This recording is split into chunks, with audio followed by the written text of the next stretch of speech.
Welcome to another great episode here on IT Pro TV. I'm your host, Ronnie Wong, and today we're taking a look at the project management professionals' exam objectives, and who better to help us than Mr. Don Pezet. How's it going, Don? It is going great, Ronnie, and I know what you guys are thinking. You're like, exam objectives, I don't want to watch this.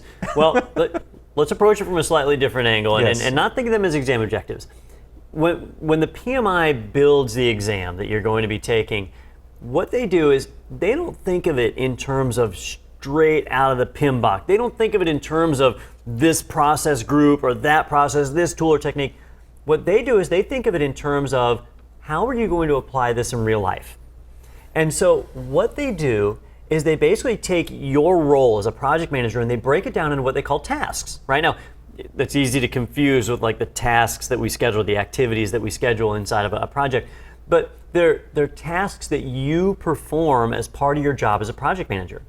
And so when they create their exam objectives, it's really just a laundry list of the stuff you do every day and what you need to know to do it, right?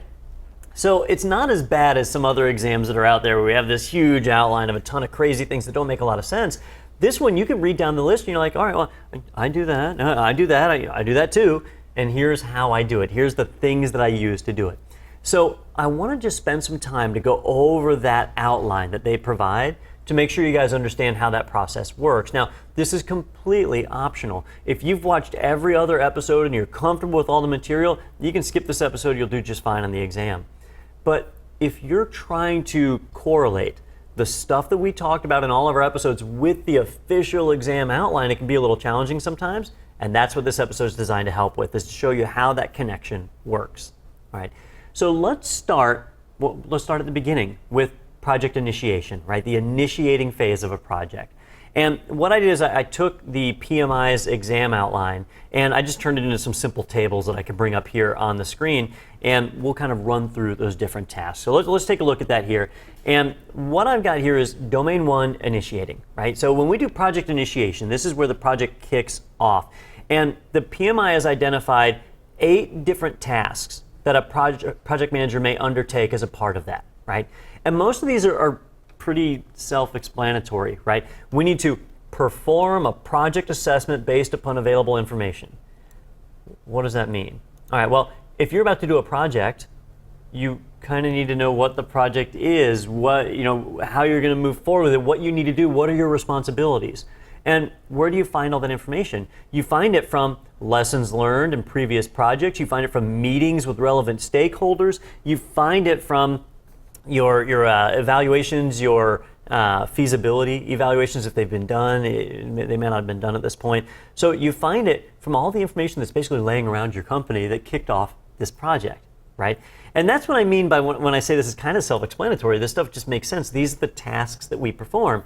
But from PMI's perspective, how do you do this? Well, they break it down in their objectives based on knowledge, skills, and processes. So if I want to gather this information together, I need certain knowledge skills, things like analytical skills. I need to be able to look at information and analyze it to be able to use it in my own context, right? And that's a skill that we develop as we understand how our company does business and the resources that are available to us. Benefit analysis techniques. We covered those in other episodes, right? Ways that we can do cost to benefit analysis, whether or not this actually meets our goals. We can do our scope verification, all those different pieces that are out there that help us to evaluate whether or not this is moving in the right direction, right? Elements of a project charter.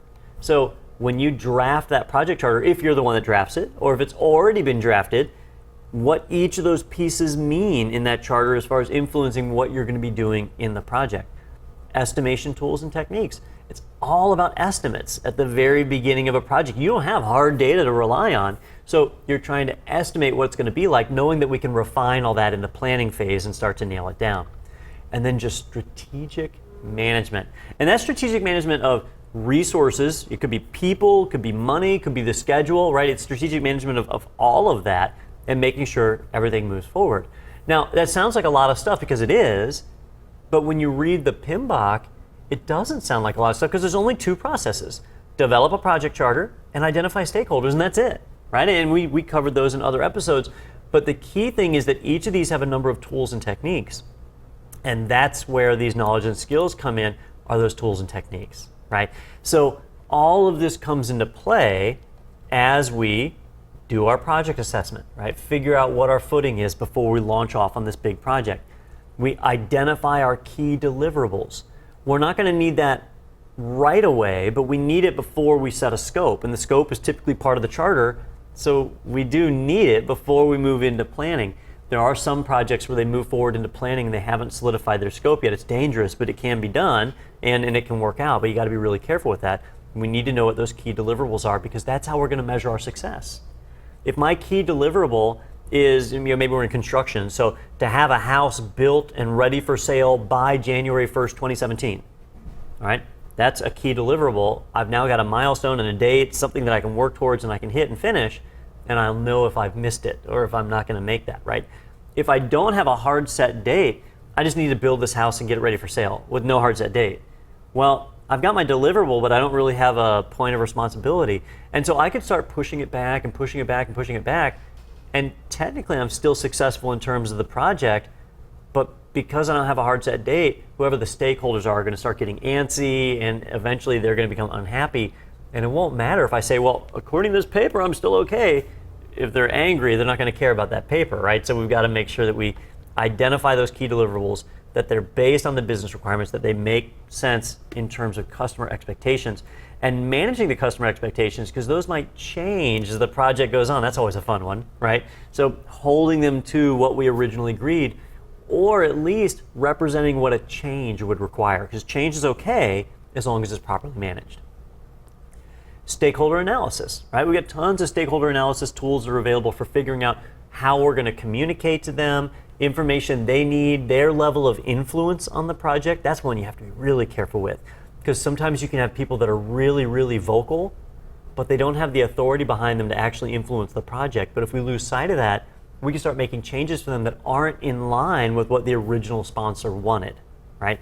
These are real world things that occur that don't specifically line up with a process in the PMBOK, but are things that we address as part of the communications plan and so on. Number 4 is a bit of a tricky one. Identify high-level risks. Now, the PMI knows that you are most likely not a risk manager. And as a result, you're not going to jump into some giant risk analysis when you don't even have a plan yet, right? You haven't even solidified your estimates. Well, what they're talking about here are high level.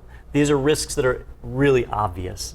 If your project is going to be an outdoor music festival, you know that it could rain. You know there could be an earthquake. These are risks that are real, that are pretty evident. But there's other risks that might not be easily recognizable, right?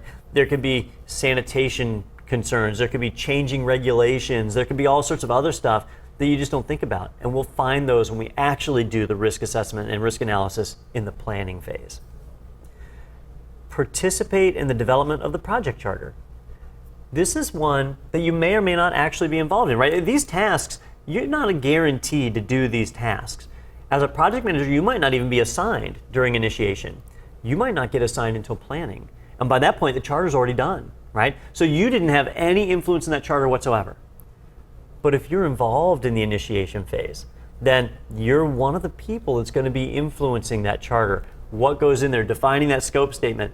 But at the end of the day, you're not the one who signs it, right? Remember way back to one of the first episodes we filmed, you are the person who gets authority from the charter, right? That's the main purpose of that document, is to give you authority to do the project. It's the sponsor that's granting you that authority, so they're the one that signs it. You participate in the development.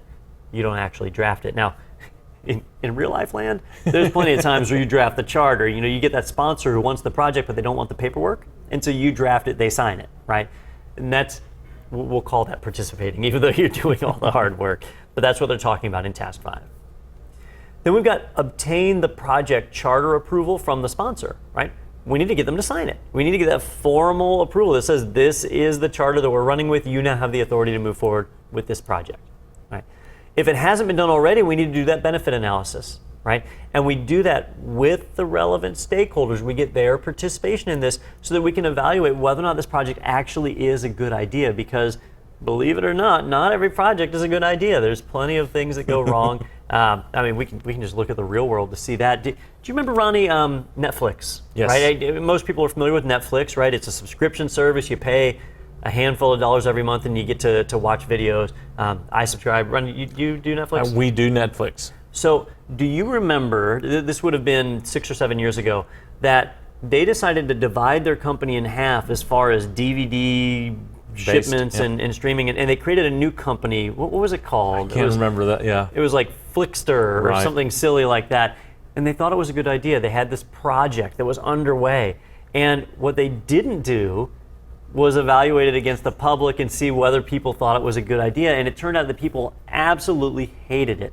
And so whatever benefit they were trying to realize from splitting off into two separate identities was not there. They were going to damage their customer base, and so they ended up canceling the project. But the wheels are already in motion. They had sank a lot of money into it by the time that happened, and it was a bad idea. They just didn't take that time. So as a project manager, whoever was the PM for that project who was assigned it should have early on did a benefit analysis, did a couple of focus groups with customers, and said, what's going to happen if we do this, before they sank some time into it, right? That's good project management. They didn't do it. And a lot of companies do that. A lot of companies don't take into account their customers' needs, which is kind of counterintuitive, but it happens more often than not. And then lastly, we've got task 8, which is to inform the stakeholders of the approved project charter, right? So we need to let everybody know what it is that we've finally signed off on.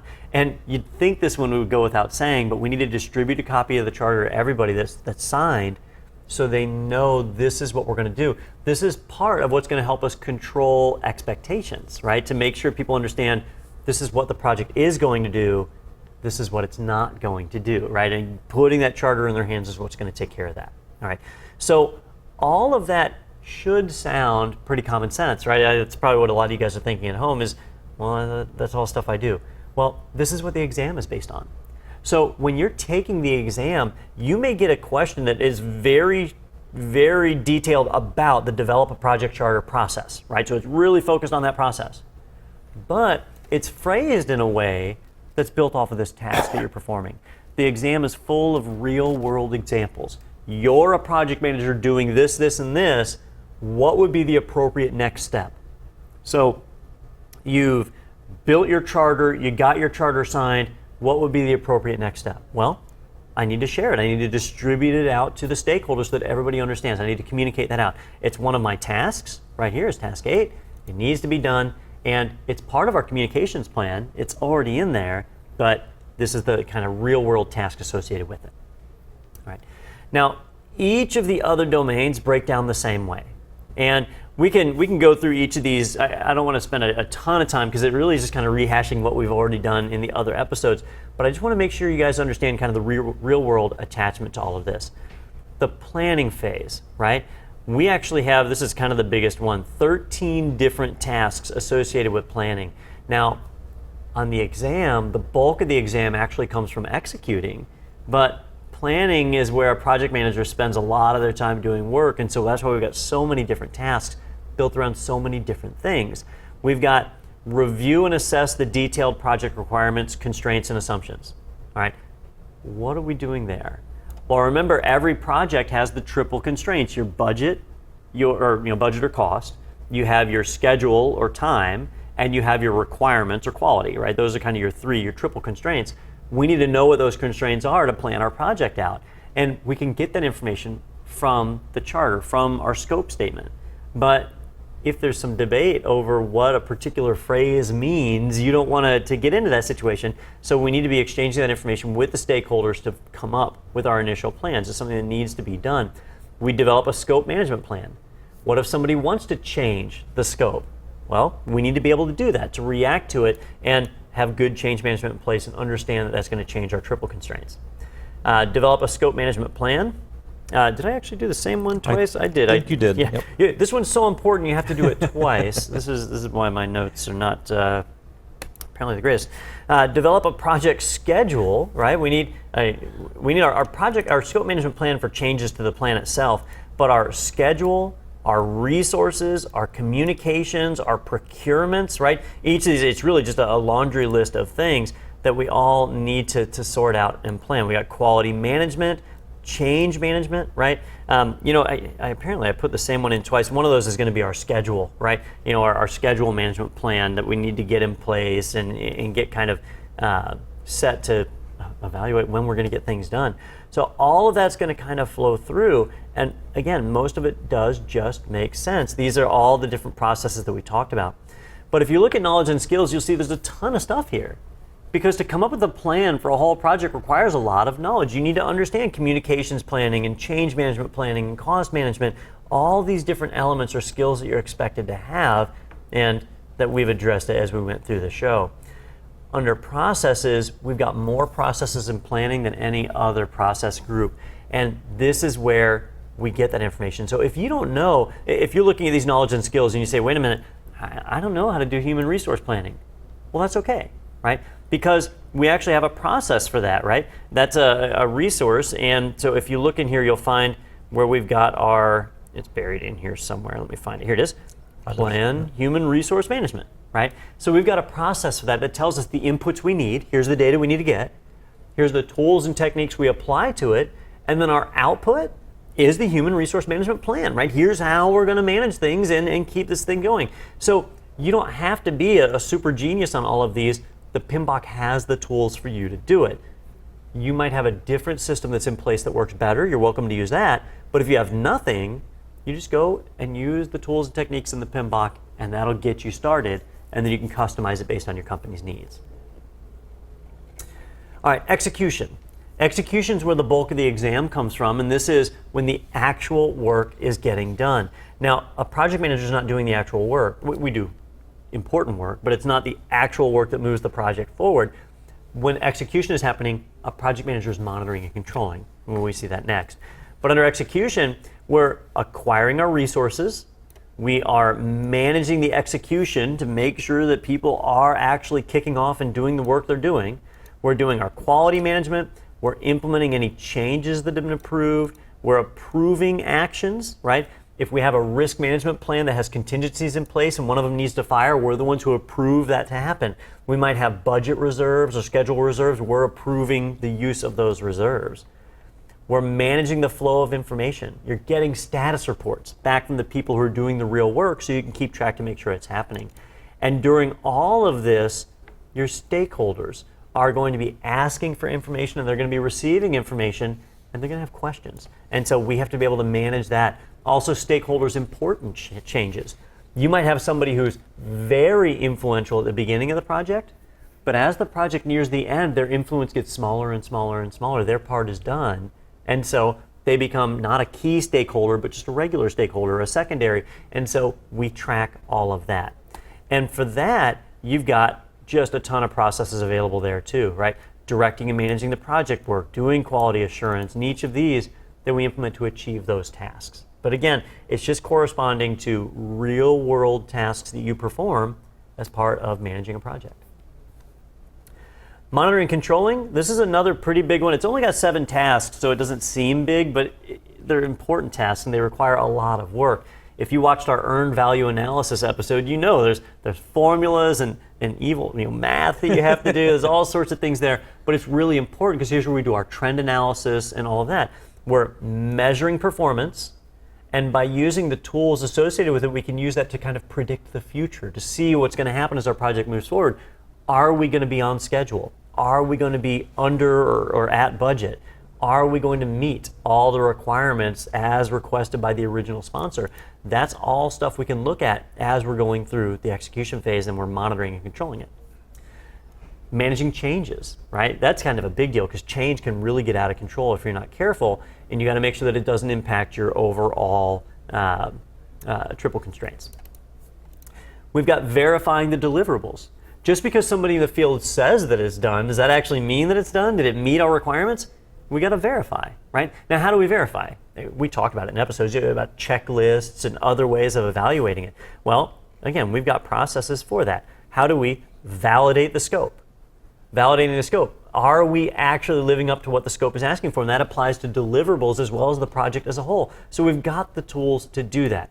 Control the scope, schedule, cost, quality, all these different process groups available to achieve each of these. All right. Monitoring and assessing risk, reviewing the issue log. right? Issues happen. Sometimes they don't actually influence the project. I've got an employee who is falling behind. So I terminate them and I bring in a different employee, right? Now the project moves on as normal. But my schedule's not affected, my budget's not affected, everything kind of runs fine. I still need the issue log to track that so that I can avoid that situation in the future. How could I have avoided that situation? And if you look at your knowledge and skills, there's things in here like our measurement tools, our project quality, and so on. We can leverage these tools to ensure we've got the right people.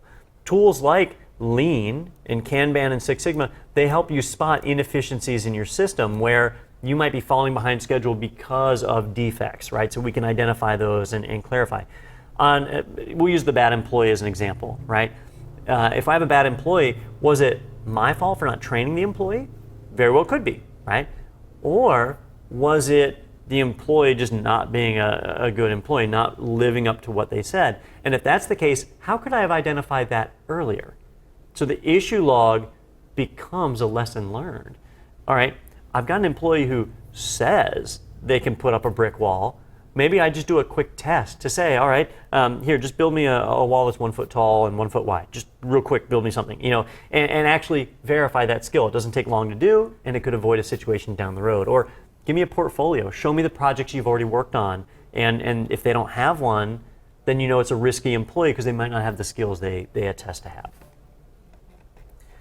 All right, and then that moves us to our last domain, which is closing. And in closing, you've actually got quite a few tasks here, although in real life it kind of happens really fast, doesn't it? Remember that closing is supposed to happen at the end of every phase, so you're really closing like 5 different times. And it's the last phase when you close that it's closing the whole project and you got a ton of work there. So obtain final acceptance of the deliverables. That happens at the end of the project. Transfer ownership of the deliverables, again, at the end of the project. Obtain financial, legal, and administrative closure. Prepare and share the final project report. Collate the lessons learned. Now, the first 4 were all at the end of the project, but collate lessons learned, we can do that throughout the project. I just finished planning. What did I learn as a part of that? How could I have done that better in the next project or other projects that are going on at the same time? How could they benefit from what we just went through? Archiving project documents. If you wait to the end of the project to do that, it's a nightmare of work. But if you do it throughout the project, saving all your change tickets and everything else, all your reports, then it's all kind of assembled already and you've got one nice big project book. And then obtaining feedback from the relevant stakeholders. You can do that at the end of the project if you want, but you should be doing it throughout the whole project, because what may happen is a stakeholder may have presented the project one way, you solidified a scope, you're moving forward, things are running great, you're living up to that scope, and then the stakeholder realizes halfway through this is not working out the way they want, okay? And as a project manager, you could say, well, it's too late, buddy. We got the scope in place, the wheels are in motion, we're gonna finish this, you should have known better back then. You could do that. But if you communicate with that stakeholder, you might be able to find that the two of you or the team can work to a resolution and say, okay, well, all right, I recognize that this no longer fits your needs. Is there a way that we can correct that? Is there a way where we can try and steer this in the right direction?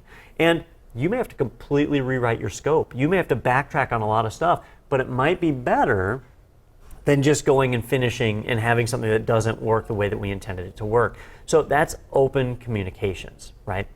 And you'll see that in the knowledge and skills as it talks about all the various things here, but feedback techniques, right? Which really comes from our communications management plan. When you've got that plan in place, how you talk and gather that data. And then in our processes, we don't really see that come out, right? Close procurements, close project or phase.